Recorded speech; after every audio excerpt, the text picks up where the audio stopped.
안녕하세요. 트로트 이야기 함께 나누는 여러분.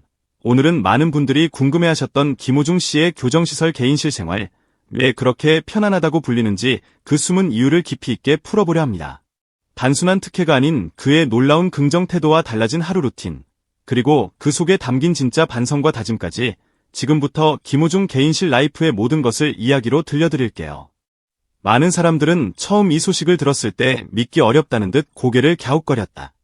교도소 생활이 어떻게 편안할 수 있지? 그러나 내부 관계자와 그를 곁에서 지켜본 사람들의 증언이 하나씩 쌓이면서 세상은 조금씩 고개를 끄덕이기 시작했다. 그가 누리고 있는 편안함은 특혜도 억지도 아닌 오랜 시간에 걸쳐 스스로 만들어낸 결과라는 사실이 드러났기 때문이다. 그리고 그 중심에는 한결같이 빛나는 단어 하나가 있었다. 바로 긍정이었다. 서울구치소에 처음 수감되던 날, 많은 이들은 그가 무너지거나 감정적으로 폭발할 것이라고 생각했다. 화려한 무대, 수만 명의 함성, 스타라는 타이틀에서 한순간에 잘려나가 차가운 철문 안으로 들어오는 순간 어느 누구라도 패닉에 빠지기 마련이기 때문이다. 하지만 기록에 남은 그의 첫날 모습은 예상과 전혀 달랐다. 그는 고개를 깊이 숙여 인사를 했고 묻지 않아도 제가 잘못했습니다. 이 안에서 제 자신을 다시 돌아보고 나가겠습니다. 라고 조용히 말했다고 한다. 담당 직원은 그날을 떠올리며 별다른 말을 하지 않았지만 눈빛에서 결심이 보였다. 스스로를 합리화하려는 사람과는 완전히 달랐다고 회상했다. 개인실이 처음 주어졌을 때도 그는 그 공간을 특권으로 여기지 않았다. 오히려 그는 이 작은 방을 자신의 과거와 마주하는 고요한 무대로 받아들였다. 침대 하나, 작은 책상, 벽에 붙은 시계, 그리고 창살 너머로 비치는 좁은 하늘. 누군가에게는 절망의 상징이었을 이 공간이 그의 손에 들어오자 전혀 다른 의미를 띠기 시작했다. 그는 매일 아침 눈을 뜨자마자 먼저 창밖 하늘을 올려다보며 속으로 이렇게 되뇌었다고 한다. 오늘도 숨을 쉬고 있구나. 그러면 다시 배울 수 있다. 다시 노래할 수 있다. 이 짧은 한 문장이 바로 그가 개인실에서 편안하게 지낼 수 있는 첫 번째 이유였다. 그는 현실을 부정하지 않았다. 인정하고 받아들이는 것에서 시작했다. 그가 개인실에서 보내는 하루는 생각보다 치밀하게 짜여 있다. 새벽 5시, 아직 어둠이 짙게 깔린 시간에 그는 조용히 몸을 일으킨다.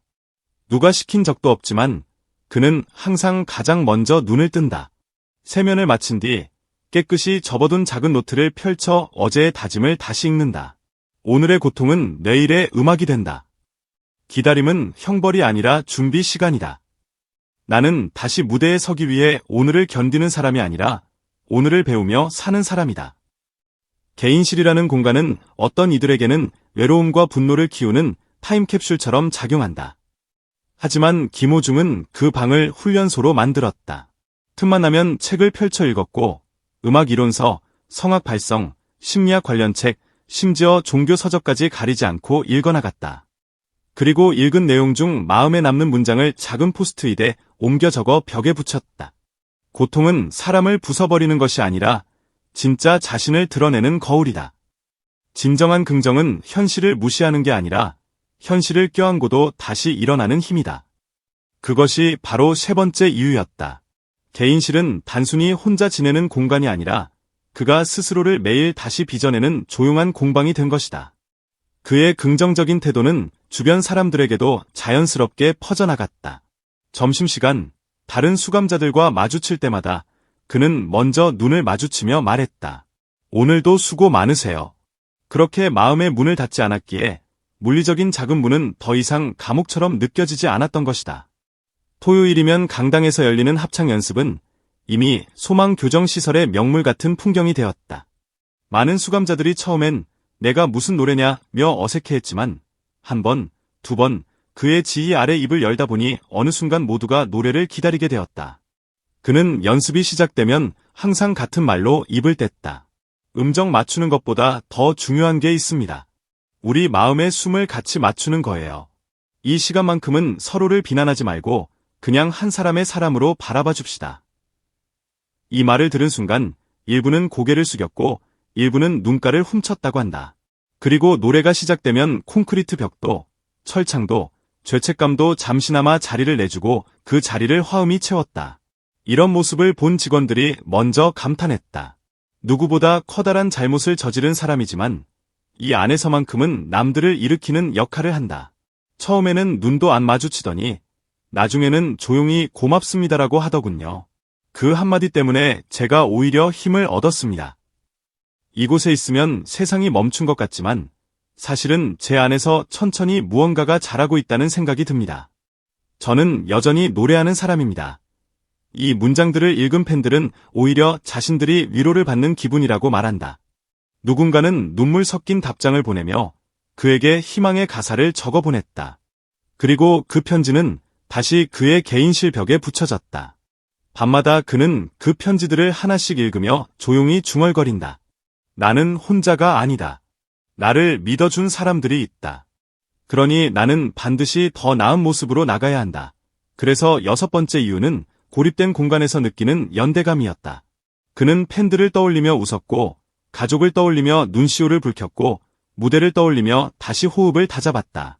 이렇게 마음속에서 끊임없이 사람들과 연결되어 있었기에 그의 개인실은 외로운 감옥이 아니라 잠시 들른 정거장처럼 느껴졌다. 교정시설 내 목격자들이 공통적으로 이야기하는 장면도 있다. 바로 밤 9시 이후 모든 것이 조용해진 시간이다. 복도가 고요해지고 각자의 방으로 돌아간 뒤 어딘가에서 아주 작게 흘러나오는 허밍 소리. 누가 들어도 한 번에 알아차릴 수 있는 성악창법의 잔향. 그것이 바로 김호중이 자신의 하루를 마무리하는 방식이었다. 그는 창가에 서서 작은 목소리로 스스로를 위해 그리고 언젠가 다시 만나게 될 사람들을 위해 노래했다. 어떤 날은 천상제해, 어떤 날은 내순도르마, 또 어떤 날은 이름 모를 찬송가와 동요들이 이어졌다. 그 노래는 방송도, 박수도 없지만 그에게는 가장 솔직한 무대였다. 이 조용한 개인 콘서트가 바로 7번째 이유였다. 그는 노래를 잃지 않았고 노래를 핑계로 삶을 포기하지도 않았다.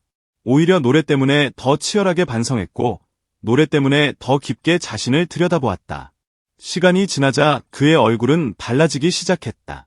처음 수감되었을 때만 해도 굳어있던 표정, 무겁게 가라앉은 눈빛은 어느 순간 조금씩 풀리기 시작했다. 그를 오랫동안 지켜본 직원은 이렇게 말했다. 예전엔 늘 죄책감과 불안이 섞인 눈빛이었어요.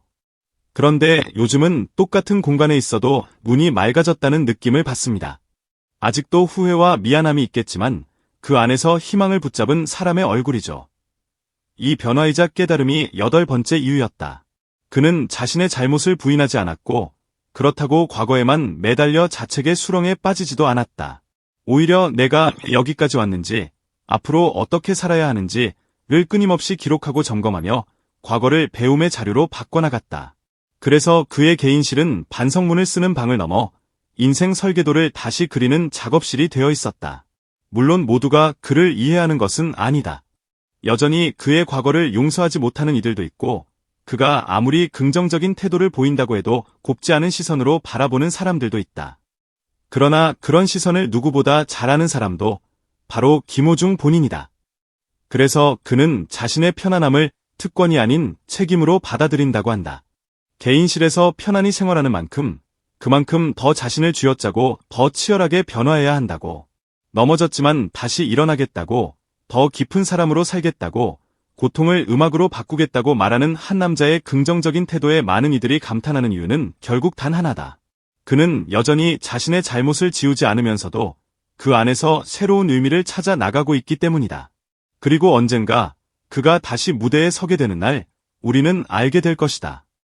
오늘 그의 개인실에서 만들어지고 있는 이 조용한 긍정이 얼마나 강력한 울림으로 세상에 번져 나갈지를. 오늘 그의 개인실에서 만들어지고 있는 이 조용한.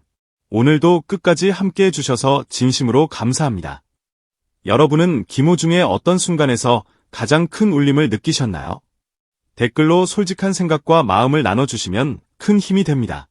앞으로도 깊이 있는 이야기들을 계속 전해드릴 수 있도록 구독과 좋아요, 알림 설정까지 꼭 부탁드립니다.